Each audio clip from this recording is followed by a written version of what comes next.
Hello students, welcome to the Gyan Tripti college online YouTube channel.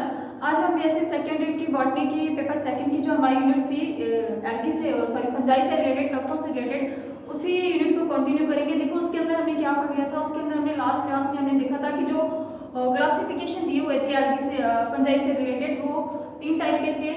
जो modern classification थे, आधुनिक वर्गीकरण थे, वो तीनों के तीनों हमने पढ़े थे।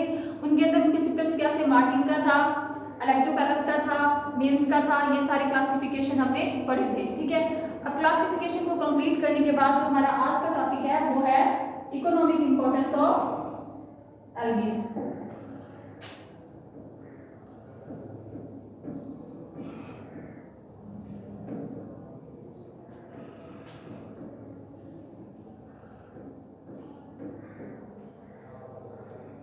इकोनॉमिक इंपॉर्टेंस ऑफ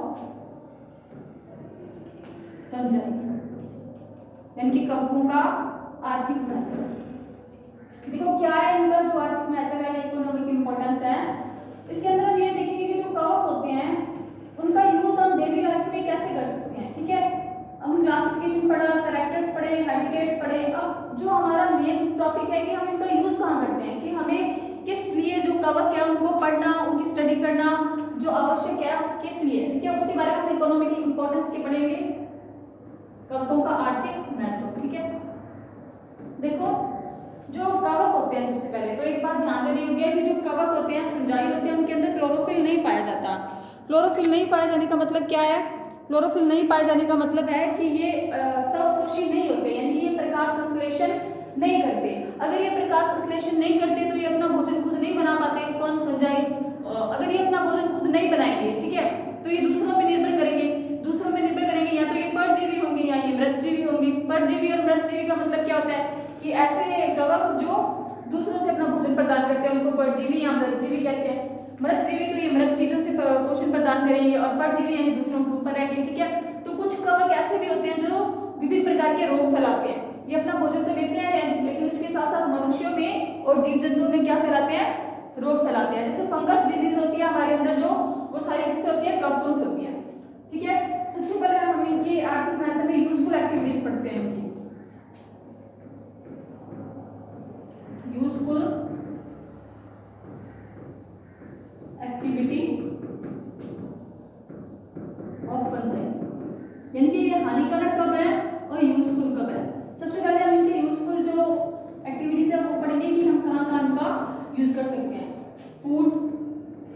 फूड के रूप में कवकों का यूज किया जाता है, यानी कि जैसे कि मशरूम हो गया, मोरेला हो गया। ठीक है, मोरेला चीज आती है ना, मोरेला चीज होगी, मशरूम्स हो गए, ये प्रकार के क्या है? ये फंजाई है, जिनके अंदर प्रोटीन क्या होता है? काफी मात्रा में होता है, जिनको उपयोग हम किसके रूप में करते हैं? भोजन के रूप में। उसके बाद है एज मेडिसिन, फूड, मेडिसिन। देखो मेडिसिन में कैसे होता है, जो एंटीबायोटिक्स होती है, ठीक है, वो सारी की सारी जो एंटीबायोटिक्स होती है वो किससे मिलती हैं? वो सारी कवकों से मिलती हैं। जैसे कि फ्लेमिंग ने किसकी खोज की थी? जो सबसे पहले थी पेनिसिलियम नोटेटम। पेनिसिलियम जो औषधि थी, वो पेनिसिलियम एंटीबायोटिक थी, जो खोज की गई थी वो कौन से कवक में की गई थी? पेनिसिलियम नोटेटम में की गई थी। तो मेडिकली रूप से भी जो कवक है वो बहुत ज्यादा क्या होते हैं?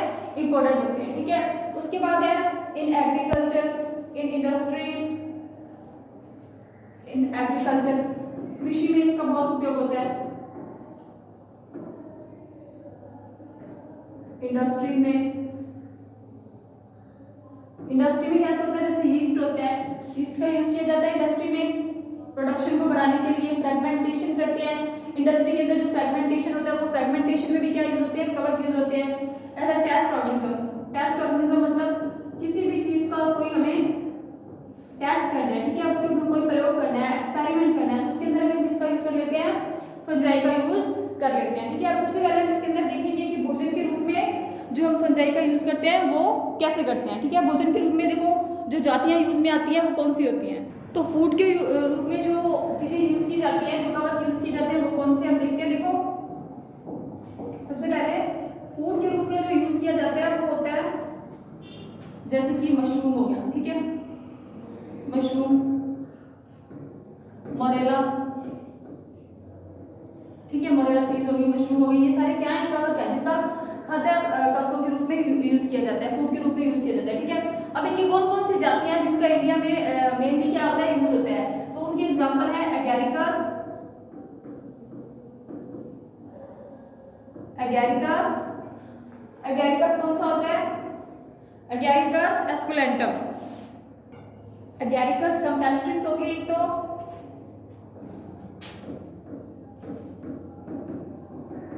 और दूसरी इसकी स्पीशीज है मार्केला एस्कुलेंटा या मार्केला एस्कुलेंटम। देखो ये जो दोनों कवक हैं, इन दोनों जातियों का उपयोग जो फूड के रूप में है वो बहुत ज्यादा किया जाता है, ठीक है। इनका फूड के रूप में ज्यादा उपयोग करने का कारण क्या है, कारण इसका ये है कि देखो जो एगैरिकस होता है, ठीक है, एगैरिकस के अंदर क्या होता है, एगैरिकस के अंदर फॉलिक एसिड और जो प्रोटीन होती है वो काफी ज्यादा मात्रा में होती है, ठीक है। इसके अंदर 21 to 30% क्या पाई जाती है, प्रोटीन पाई जाती है, जो कि प्रोटीन की बहुत ज्यादा मात्रा है। तो ये प्रोटीन की कमी को किसी भी इंसान में कंप्लीट कर सकती है। उसके अलावा इसके अंदर लाइसिन जो अमीनो अम्ल होता है उसकी मात्रा काफी ज्यादा होती है, और इसके अंदर फॉलिक एसिड पाए जाते हैं। फॉलिक एसिड क्या करते हैं कि जो हमारी बॉडी के अंदर आयरन होता है, आयरन की जो मात्रा है उसको बढ़ाते हैं, यानी हीमोग्लोबिन की कमी को भी जो एगैरिकस कैम्पेस्ट्रिस है वो कंप्लीट कर सकता है। तो इसके जो बेनिफिशियल यूजेस हैं वो बहुत ज्यादा है, ठीक है। उसके अलावा इसके अंदर फैट नहीं होती, स्टार्च नहीं होती, और फैट और स्टार्च नहीं होती तो इसका जो यूज है वो शुगर, ठीक है, शुगर के मरीज भी कर सकते हैं, डायबिटीज के मरीज भी कर सकते हैं, और साथ ही कौन कर सकते हैं, जिनको हार्ट रिलेटेड डिजीज है वो भी इनका यूज कर सकते हैं, क्योंकि इनके अंदर कोलेस्ट्रॉल बहुत कम मात्रा में होता है और शुगर भी बहुत कम मात्रा में होती है। इसलिए जो एगैरिकस कैम्पेस्ट्रिस है उसका इंडिया में यूज क्या किया जाता है, काफी मात्रा में किया जाता है। ये खाने के लिए बहुत इंपॉर्टेंट या अच्छी स्पीशीज मानी जाती है। उसके बाद है मार्केला एस्कुलेंटम, मार्केला एस्कुलेंटम हो गया। उसके बाद ईस्ट हो गया, ठीक है। ईस्ट में क्या होता है, देखो जो ईस्ट होता है खाने के रूप में जिसका यूज किया जाता है, इसमें क्या होता है, इसमें विटामिन बी की प्रचुर मात्रा होती है। विटामिन बी, विटामिन बी कितने प्रकार के होते हैं, वो सारे के सारे प्रकार इसके अंदर पाए जाते हैं, जैसे कि राइबोफ्लेविन हो गया, राइबोफ्लेविन, नियासिन, राइबोफ्लेविन, नियासिन, और विटामिन बी कौन से, बायोटीन, ये सब किसके अंदर पाए जाते हैं, ये ईस्ट के अंदर पाए जाते हैं। तो प्रोटीन के रूप में या एनर्जी के लिए एगैरिकस कैम्पेस्ट्रिस के बाद जो ईस्ट है उसका यूज भी क्या किया जाता है, बहुत ज्यादा मात्रा में किया जाता है, ठीक है। उसके बाद देखो नेक्स्ट है हमारे पास जो एस्परजिलस होते हैं, एस्परजिलस या फिर टोरुलोप्सिस यूटिलिस, टोरुलोप्सिस यूटिलिस, टोरुलोप्सिस यूटिलिस। अब ये टोरुलोप्सिस यूटिलिस एक ऐसा कवक है जिसका यूज किसमें किया जाता है, एनिमल फीड में किया जाता है, यानी कि इसके अंदर प्रोटीन इतनी होती है कि जंतुओं के भोजन के रूप में जो उपयोग किया जाता है वो टोरुलोप्सिस यूटिलिस नामक कवक का किया जाता है। तो ये सारे तो इनके जो यूज थे वो किसके अंदर हो गए, फूड के अंदर हो गए, ठीक है। अब नेक्स्ट हम देखते हैं इनके मेडिसिनल उपयोग क्या होते हैं, ठीक है। मेडिसिनल उपयोग देखते हैं।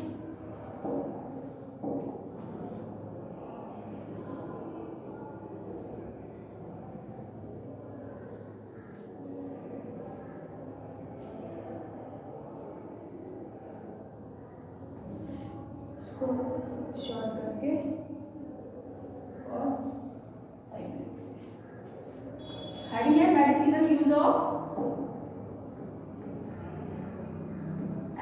फंजी।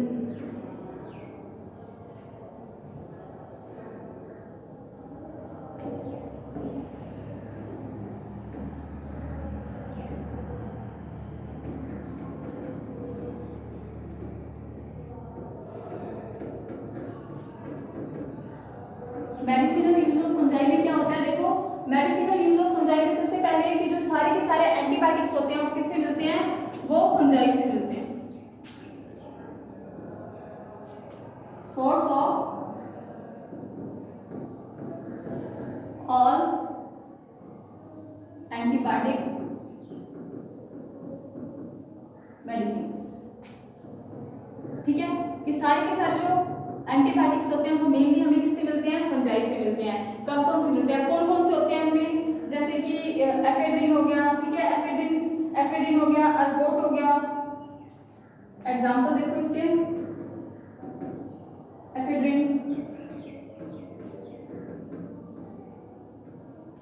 अर्गोट। अब इनका यूज किसमें किया जाता है?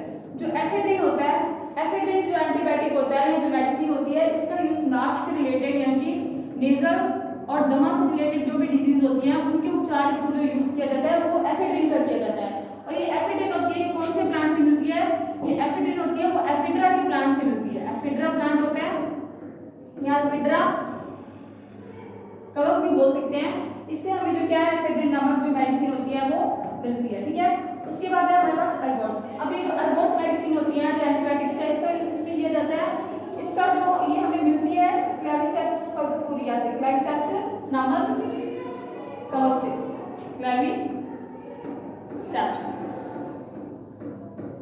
क्लेविसेप्स कवक से जो हमें अर्गोट नाम की औषधि है वो प्राप्त होती है। अब ये क्लेविसेप्स कवक से तो मिलती है, लेकिन अर्गोट का यूज किसमें किया जाता है?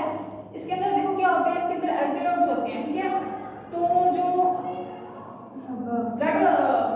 ब्लड का हमारे अंदर क्या होता है? फ्लो होता है, ठीक है। ब्लड के फ्लो को कम करने के लिए, ठीक है, मेंस्ट्रुएशन से रिलेटेड डिजीज होती हैं या जो प्रेगनेंसी से रिलेटेड डिजीज होती है उनके अंदर जो यूज किया जाता है वो अर्गोट का किया जाता है, ठीक है। अब देखो कौन कौन सी जातियाँ होती हैं इसकी अर्गोट की? काफ़ी जातियाँ होती हैं जो दवाई या मेडिसिन के रूप में काम आती हैं। और अर्गोट का जो मेन यूज होता है वो होता है रक्तस्राव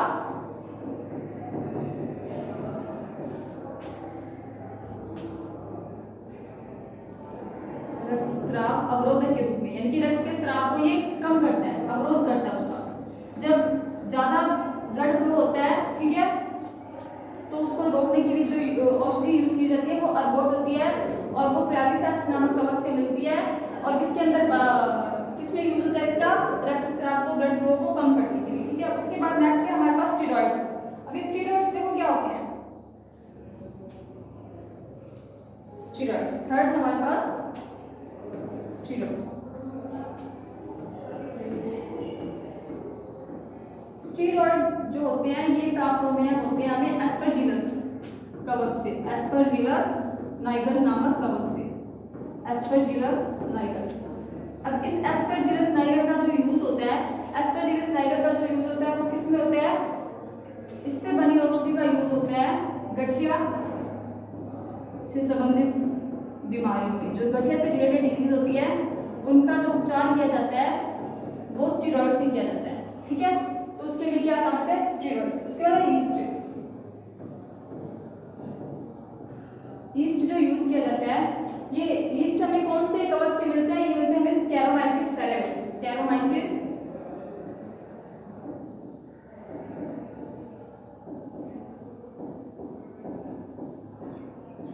सेरेविस। ये हमें किनमन से यानी कि फ्रेगमेंटेशन से मिलता है, ठीक है। हो गया कंप्लीट। तो अब हमने समझा कि दो यूजेस पढ़ लिए, मेडिसिनल यूज पढ़ लिया और फूड के रूप में। अब थर्ड है हमारा जो इसका यूज है वो है एग्रीकल्चर और इंडस्ट्री में।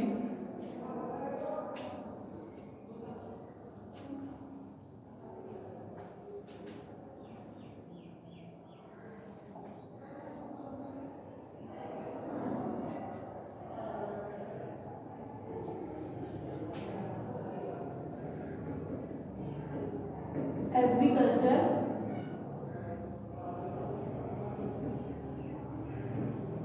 And industry use of fungi. अब एग्रीकल्चर और इंडस्ट्री के अंदर जो फंजाइज होते हैं उनका यूज कैसे किया जाता है? देखो सबसे पहले स्कैरोमाइसिस के अपमार्जक के रूप में कृषि के अंदर सबसे पहला जो यूज होता है कवकों का वो होता है अपमार्जक के रूप में। अपमार्जक, अभी अपमार्जक क्या होते हैं? क्या होते हैं अपमार्जक? अपमार्जक देखो मृत जीवों और पादपों का जो अपघटन होते हैं, जो मृत पादप होते हैं या जो डेड प्लांट हो चुके होते हैं उनका अपमार्जन होता है, ठीक है। अब स्क्वेंजर्स या अपमार्जक के रूप में देखते हैं, अपमार्जक के स्क्वेंजर्स। अब देखो अपमार्जक के रूप में इसका यूज कैसे होता है? सबसे पहले तो अपमार्जक क्या होते हैं? अपमार्जक वो होते हैं देखो जो डेड प्लांट हो चुके हैं, ठीक है। कोई भी प्लांट है अगर वो डेड हो गया, ठीक है, तो उस डेड प्लांट को जो अपघटन करेंगे, उसको डीकम्पोज करेंगे, वो कौन करते हैं? वो कवक और बैक्टीरिया करते हैं। तो जो कवक डीकम्पोजर से यानी कि अपघटक के रूप में काम में आते हैं उन्हें अपमार्जक कहते हैं। तो हम इसकी डेफिनेशन लिख लेते हैं। जो कवक मृत पादपों के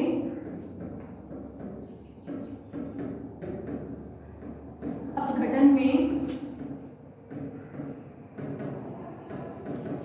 काम आते हैं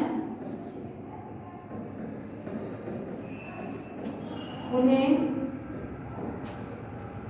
अपमार्जक कहते हैं। तो सबसे पहला कृषि में ये उपयोग है कवकों का, ये कि अपमार्जक के रूप में यूज होते हैं। ठीक है, नेक्स्ट है नंबर 2 मृदा बंधन में यानी कि सॉइल एग्रीगेशन में। अभी सॉइल एग्रीगेशन क्या होता है?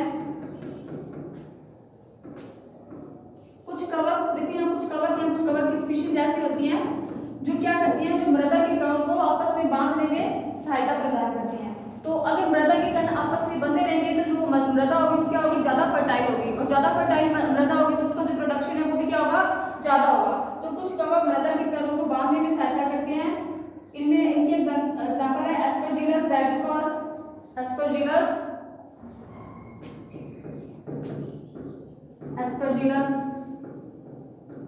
राइजोपस, पेनिसिलियम,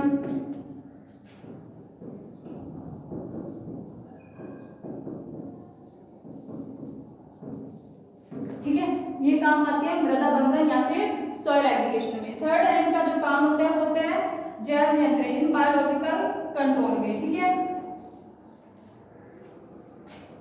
अब ये बायोलॉजिकल कंट्रोल क्या होता है, जैव नियंत्रण में।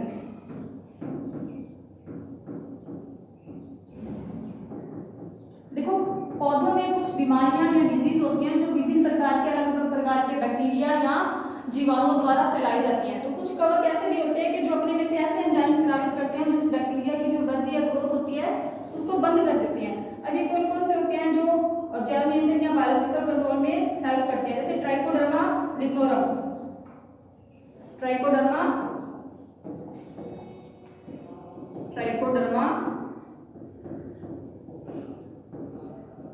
लिग्नोरम। अभी ट्राइकोडर्मा लिग्नोरम क्या करता है? ट्राइकोडर्मा लिग्नोरम है जो ये जो पादप होते हैं उनके अंदर मूल विकलन नामक का एक रोग होता है, मूल विकलन। ये मूल विकलन रोग से जो पादपों को बचाता है कौन? ट्राइकोडर्मा। इस रोग को बोलते हैं रूट रॉट या फिर मूल विकलन रोग। ठीक है, चौथा काम होता है जो कवकों का पादपों से रिलेटेड, वो है कवक मूल के रूप में। कवक मूल क्या होता है? माइकोराइजा। ये कवक मूल जब कवक कुछ पौधों की जड़ों के अंदर सहजीवी संबंध बना के रहता है तो उसे कवक मूल या माइकोराइजा कहते हैं। ये क्या करते हैं, इस प्रकार के जो कवक होते हैं वो पौधे की ग्रोथ में क्या करते हैं, हेल्प करते हैं। अब कवक मूल के एग्जांपल कौन है? ट्राइकोलोमा, फोमा, राइजोक्टोनिया, फोमा, राइजोक्टोनिया आदि। ठीक है, ये हो गए इनके यूज कौन से, एग्रीकल्चर से रिलेटेड। ये सारे यूज थे एग्रीकल्चर से रिलेटेड, अपमार्जक, मृदा बंधन, जैव नियंत्रण और कवक के रूप में। अब पढ़ते हैं इंडस्ट्री से रिलेटेड। अब इंडस्ट्री से रिलेटेड जो यूजेस हैं कवकों के, यूजफुल एक्टिविटीज है, वो क्या है वो देखते हैं। देखो अलग अलग प्रकार के कवकों का जो यूज होता है वो अलग अलग प्रकार के इंडस्ट्रियल वर्क्स में किया जाता है। अब इंडस्ट्रियल वर्क कौन कौन से में कौन कौन सा कवक यूज करेंगे वो देखते हैं हम।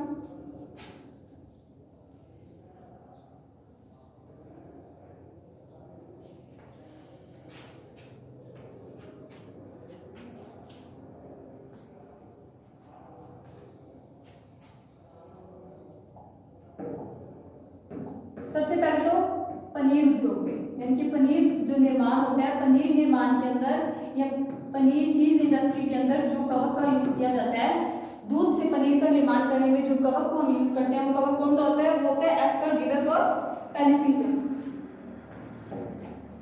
एस्परजिलस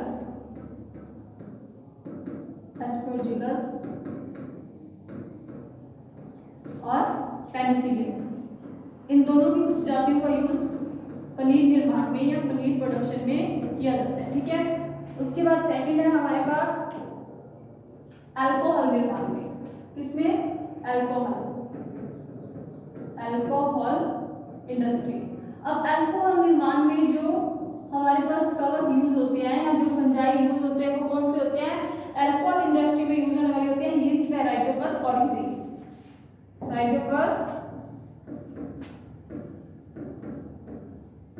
ऑरिजी,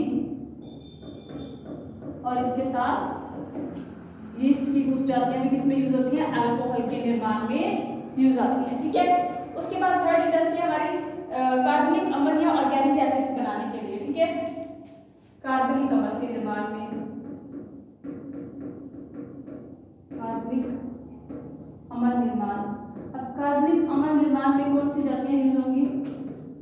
कार्बनिक अम्ल क्या होते हैं? देखो जैसे साइट्रिक एसिड हो गया, ठीक है, विभिन्न प्रकार के एसिड होते हैं, कॉजिक एसिड हो गया, फ्लोरिक एसिड हो गया, फ्यूमेरिक एसिड हो गया।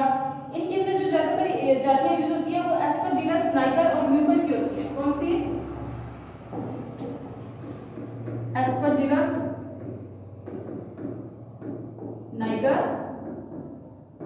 And Mucor. ठीक है, इनकी जो जातियां होती हैं वो किसमें काम आती है? कार्बनिक अम्ल निर्माण में या ऑर्गेनिक एसिड इंडस्ट्री में, प्रोडक्शन में भी लिख सकते हैं।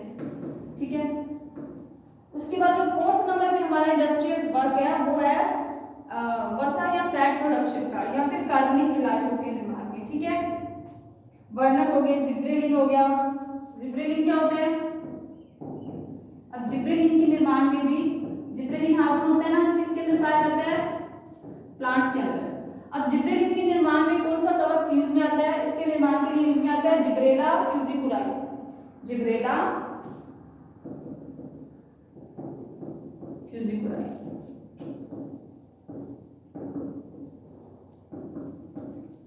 ये कंप्लीट हो गया हमारे यूजफुल एक्टिविटीज ऑफ फंजाई। क्या था यूजफुल एक्टिविटीज के अंदर? सबसे पहले हमने फूड के रूप में देखा एज अ फूड फंजाई, फिर fungi as a industrial work, फिर fungi as a medicinal plant, फिर fungi as a agriculture plant. ठीक है, अब ये सारे यूजेस हमने जिनके यूजफुल यूज थे वो हमने देख लिए।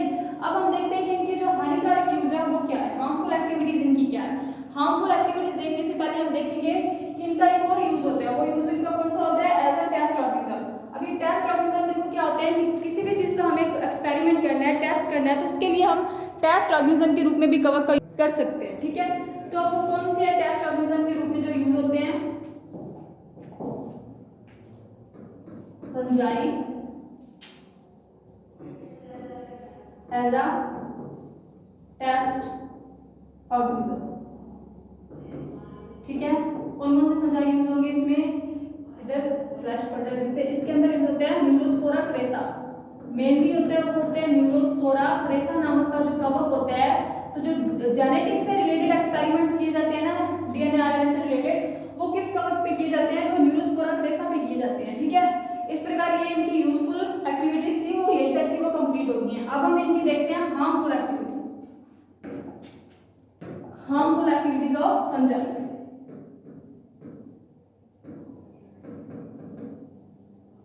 Harmful activity of fungi. देखो अब हार्मफुल कैसे होते हैं ये हमारे लिए या एनिमल्स के लिए? हार्मफुल देखो ये यूजफुल कम होते हैं, हार्मफुल ज्यादा होते हैं। हार्मफुल के अंदर ये होता है जैसे कि ये एज अ पैथोजन, पैथोजन के रूप में कार्य करते हैं। पैथोजन का मतलब क्या है? पैथोजन का मतलब है कि ये रोग फैलाते हैं, रोग कारक के रूप में जो कवक है वो कार्य करते हैं। ठीक है, ये तो हो गया इनका पहला हार्मफुल इफेक्ट। सेकंड हार्मफुल इनका इफेक्ट ये है कि पैथोजन के अलावा ये जो खाद्य पदार्थ होते हैं उनको क्या करते हैं? खराब करते हैं, खाद्य पदार्थों का विनाश। कैसे? देखो फूड जो होते हैं उनको स्पॉइल कर देते हैं, जैसे कि हमने देखे ना फंगस हो जाती है, जो फंगस के द्वारा जो अनेक प्रकार की क्या होती है? डिजीज भी फैलती है। ठीक है, उसके बाद है थर्ड नंबर पे पैथोजन और खाद्य पदार्थों को खराब करने के अलावा ये डिस्ट्रक्शन करते हैं टिम्बर का, destruction of timber. Destruction of timber का मतलब है कि जो इमारती लकड़ी होती है उसको भी जो कवक होते हैं वो क्या कर देते हैं? खराब कर देते हैं। ठीक है, उसके बाद नेक्स्ट है कि ये किसके रूप में कार्य करते हैं? ये मशरूम पॉइजनिंग के रूप में कार्य करते हैं। इनके अंदर एक पॉइजन पाया जाता है जिसे मशरूम पॉइजन कहते हैं, मशरूम पॉइजन, जो क्या होता है, जो हानिकारक होता है किसके लिए, विभिन्न प्रकार के एनिमल्स के लिए, ठीक है। उसके बाद देखो क्या है, उसके बाद ये एलर्जी के रूप में एलर्जीनेट फंजाई भी होते हैं, एलर्जी उत्पादक के रूप में कार्य करते हैं। ये सारे इनके होते हैं हार्मफुल इफेक्ट, इनकी एलर्जी क्रिएट करते हैं, ठीक है। अब हम देखते हैं कि ये जो रोग फैलाते हैं, पैथोजन होते हैं, जो रोग कारक होते हैं, वो कौन कौन से कवक या जो रोग कारक का काम करते हैं। ये रोग होते हैं, ये इंसानों में भी फैलाते हैं, एनिमल्स में भी और प्लांट्स में भी, तीनों में, ठीक है। अब जो एनिमल्स के अंदर जो रोग होते हैं वो कौन कौन से होते हैं, एथेरिक फूट हो गया, रिंगवर्म हो गया, animals animal disease,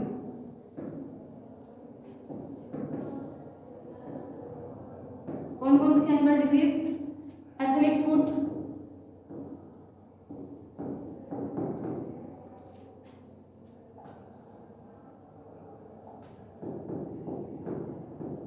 ringworm, ringworm हो जाता है ना, फंगस के कारण ही होता है वो, एनिमल्स में होता है रिंगवर्म।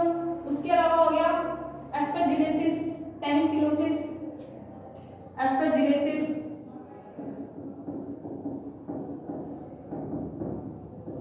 पेनिसिलोसिस,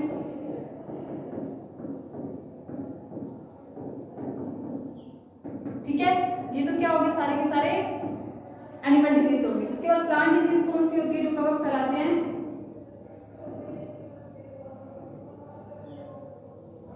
प्लांट डिजीज होगी जैसे आलू का बर्ड रोग, ठीक है, गेहूं का पाउडरी विल्लोर, गेहूं का काला कीट रोग, गेहूं का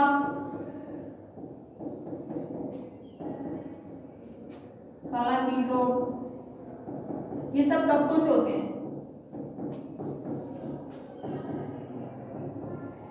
आलू का बर्ड रोग,